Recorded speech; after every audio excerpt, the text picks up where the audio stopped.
नमस्कार मित्रों, एक बार फिर से आपका स्वागत है न्यूज स्पिट में। इस वक्त की जो खबर आ रही है वो खबर है पीओके से जुड़ी हुई। पीओके यानी कश्मीर का वो हिस्सा जिसे पाकिस्तान ने अवैध रूप से कब्जा रखा है।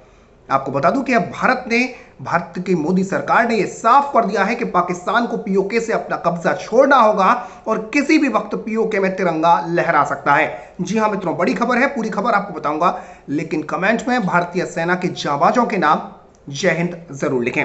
आपको मित्रों बता दूं कि इस वक्त पूरी दुनिया कोरोना से परेशान है, लेकिन पाकिस्तान कुत्ते की दुम है जो कि अपनी नापाक हरकतों से बाज नहीं आ रहा।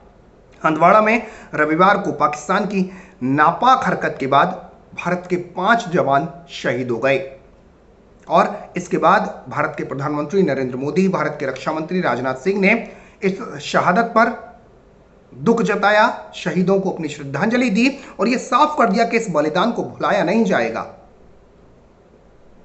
उरी के बाद भी हमने सर्जिकल स्ट्राइक की थी, पाकिस्तान तब नहीं संभला। पुलवामा के बाद बालाकोट किया था, पाकिस्तान तब भी नहीं संभला और पाकिस्तान ने अब हंदवाड़ा कर दिया है।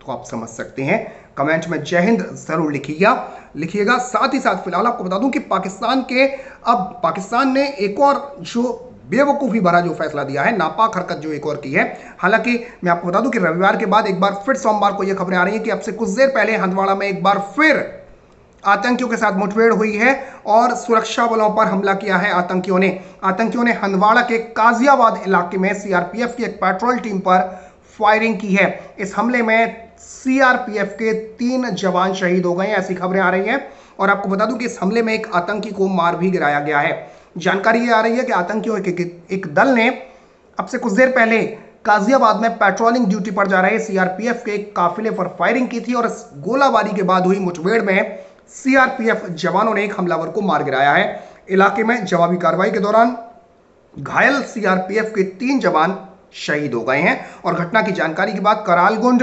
गाजियाबाद और नौगाम के इलाकों में सेना ने बड़ा तलाशी अभियान शुरू कर दिया है, जो कि अभी भी चल रहा है। इस बीच आपको बता दूं कि पाकिस्तान लगातार सीज फायर का उल्लंघन कर रहा है। दूसरी तरफ पाकिस्तान की सुप्रीम कोर्ट ने गिलगित और बाल्टिस्तान में आम चुनाव कराने की अनुमति दे दी है। भाई भिखारियों, जब ये तुम्हारा हिस्सा है ही नहीं तो चुनाव कैसे करा सकते हो?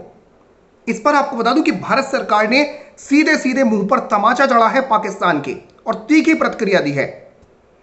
पाकिस्तान के इस फैसले को लेकर केंद्रीय विदेश मंत्रालय ने सीधे कहा है कि पाकिस्तान को कई बार बताया जा चुका है कि गिलगित बाल्टिस्तान के क्षेत्र समेत पूरा जम्मू कश्मीर और लद्दाख भारत का अभिन्न हिस्सा है। इस्लामाबाद को इन क्षेत्रों में अपने अवैध कब्जे को तुरंत छोड़कर खाली कर देना चाहिए।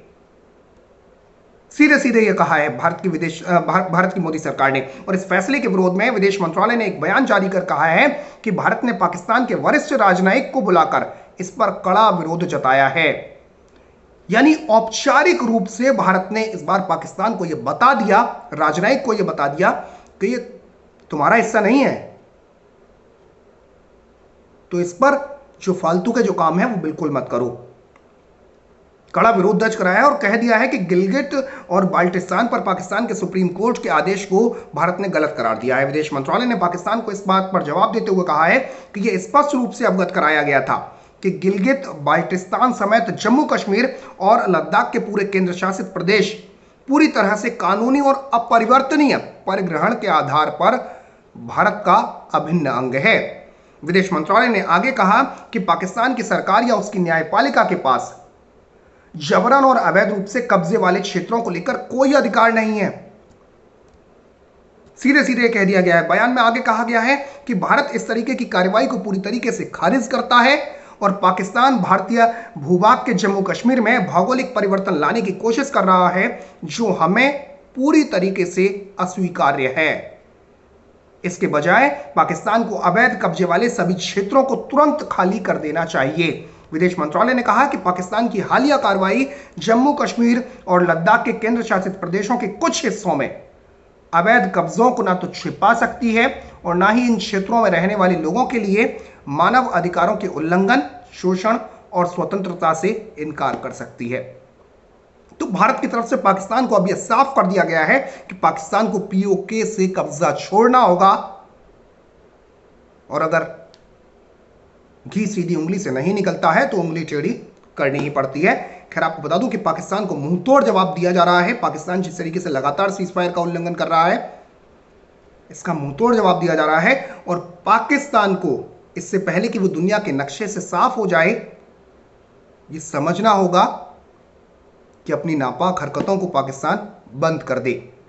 आप सोचिए कितना मतलब एक जहालत से भरा हुआ देश है कि जब एक तरफ पूरी दुनिया कोरोना से जूझ रही है, हर देश की यह कोशिश है कि भाई कोरोना से अपनी जनता को बचाया जाए, आवाम को बचाया जाए। अगर वैक्सीन ईजाद हो सकती है, वैक्सीन की खोज हो सकती है तो वैक्सीन की खोज की जाए। लेकिन आप देखिए, इस देश के जो सर्वे सर्वा हैं